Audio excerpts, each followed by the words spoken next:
let's have a look how you can create different projects directly from your photos library.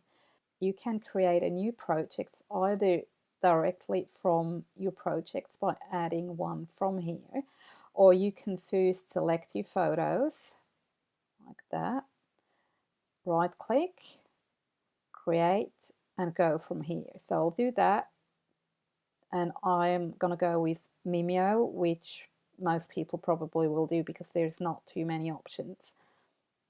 It will then guide you through, so I'm going to stick with that, create. You will then get to choose a theme. There's plenty of different themes. One thing that you might want to pay attention to is that some albums, they only need like 22 photos minimum, and others, they need more photos. So you need that as a minimum to be able to do that book. Or you can simply start with a totally blank book and build it yourself. But I'm going to go with that one. And also here you've got the option to tick that on, autofill my photos, which means it will simply fill the album or the book with the photos that you have just selected. So I will tick that, select, and it's building my book, filling the pages. And of course they will not be 100% the way I want them. So we'll have a look at what I can do with that and how I can change things. Let's start with the photos. If I want to add or remove photos, so I can click on this and then I see my photo bin, so to speak. These are the photos that I had selected to add to that album. Now let's say I want to add more photos. So I go back to my photos here and I select a few more. Let's take these and I simply drag them into my album. Go back, and now they have been added to my album at the end. There we go. There they are. So this is how I can add more photos. This is something I find really useful when you add your photos manually, especially because then you can say only show me the unused photos, which should be none in this case, and show me the used photos. I like the unused because then I know which photos haven't been used yet, and it's a lot easier to build the book. So close that. Then next up, let's go to a page here. Let's pick that photo and then I can choose a border. So it will give me different options in sizes and colors. So I can go 25 and I want, let's take something that's really, that we can see straight away. And now you can see it's made that red frame around my photo. Done. I can also add text to photo like this, add an empty box, type my text,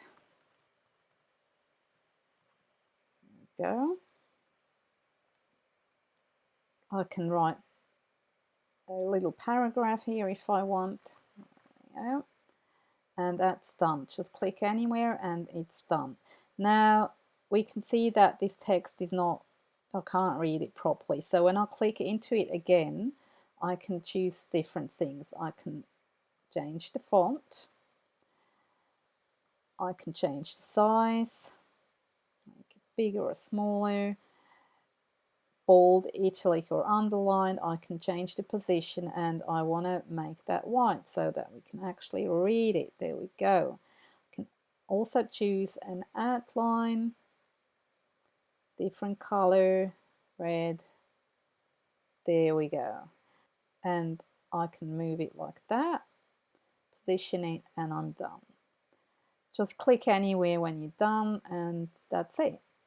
Now next up is I want more than one photo on that page. So I select that page, go to layout, and then it actually asks me whether I want to change the page or the spread. The spread is always a double page. So this case is just the page.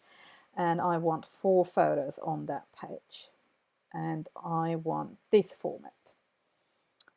And that's really all. Now what I can do, I need more photos, of course, so I will simply grab a photo and drop it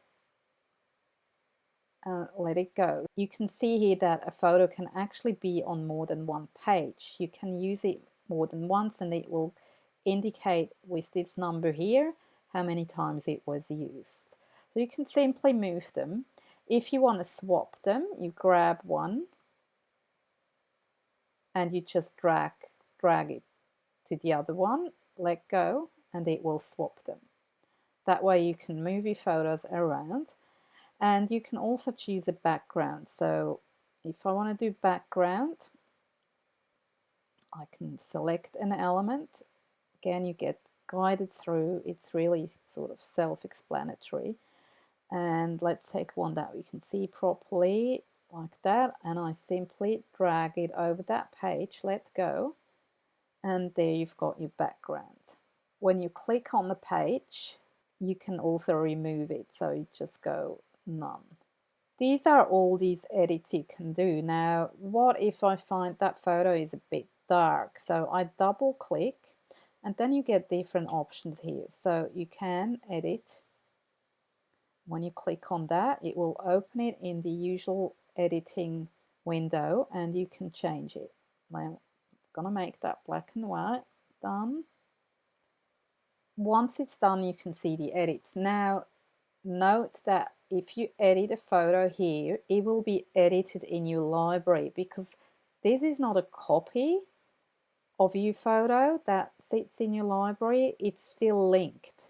So anything you change, be it here or in the photos here, will be reflected. So you can see here that photo is now black and white everywhere. So be aware of that. And of course, if you delete any photos from up here and it is used in a project, it will be gone in the project as well, because it doesn't make a copy. So this is how you can move things around. Let's see what else we can do when we design our book. So first of all, I can manipulate the photos. When I click on that, I get that little hand, and I can drag it up and down, left and right, let go. I can zoom. There we go. Now I can drag it over a bit more. There. And I can crop it by clicking on transform. I can now drag these ends here to crop it if I want. And I can grab the corners to make it smaller or bigger. And I can grab it from here and move the photo and center it. So I get these guides here that pop up to see the middle. Let go. I can rotate it from here. I can move it like that. Grabbing. We have looked at editing it. So again, that will open the edit window. I can rotate it from here like that. And I can make it a background. So if I click on that, it will fill the whole page and it's become a background. I can also minimize it like that again, or I can cover the whole spread. Let's minimize it. There we go. And if I don't want the photo anymore, I can simply delete. And it's got a space holder here. So I can then go and grab another photo. I've now unused photos here. So I will add that one, just grab it and let it go. And now I might have to reformat that a bit because it's a portrait and not a landscape photo. And once I'm happy, I can just click anywhere and go out of that. Now, what else can you do? You can organize. So let's say I want to move that double page to a different place. I select it and just drag and drop it. There we go. I can only do that with a double page. I can't move just an individual page. It only lets me drag and drop a double page. When you're done, you click on done, and that way you work through your book until you like what you see. And to finish it off, Mimeo books, they come with a dust cover, so you can actually write on the flaps. So I always go and grab some text.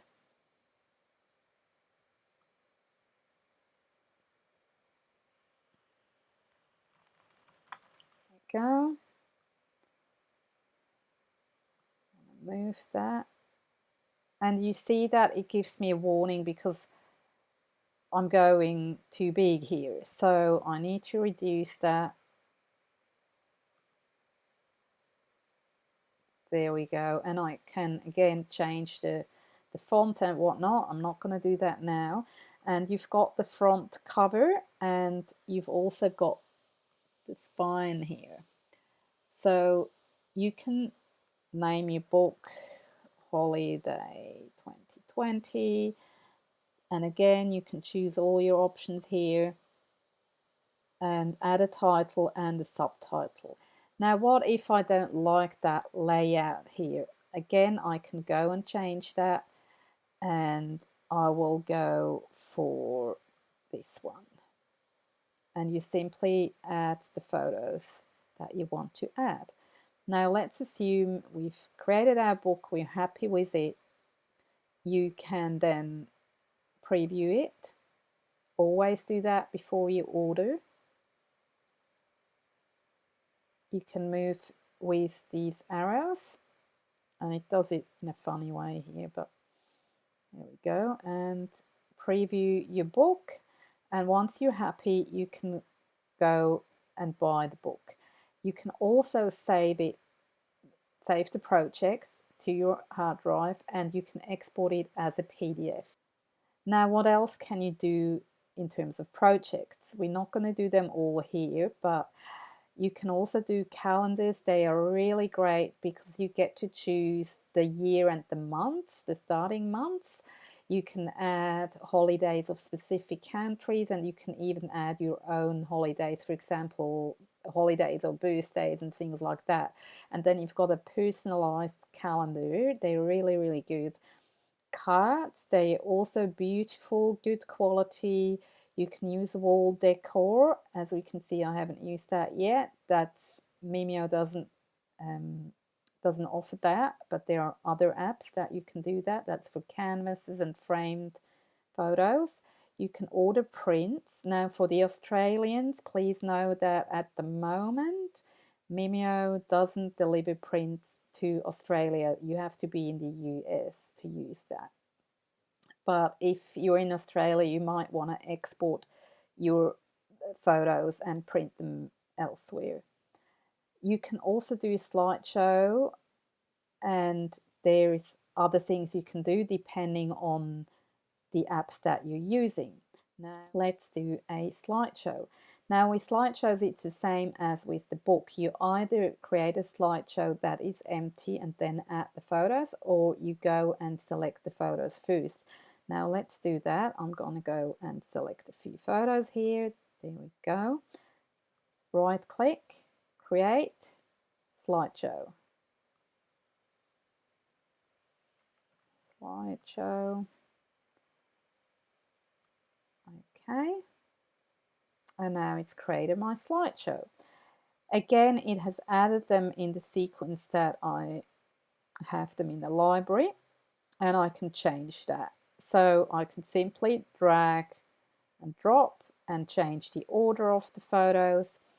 I can choose a theme. I'm gonna stay with the classical. There we go. You can add some music.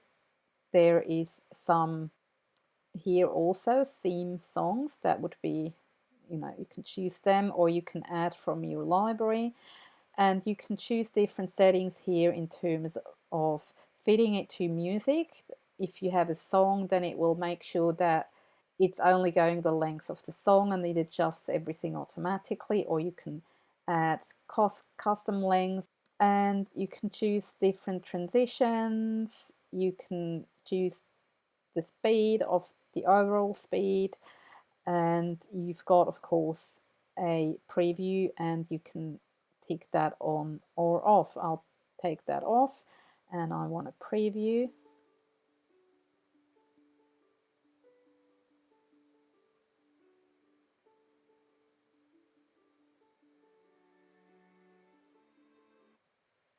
This little icon here is to loop it. So if you click that, it will never end. It will just go on and on.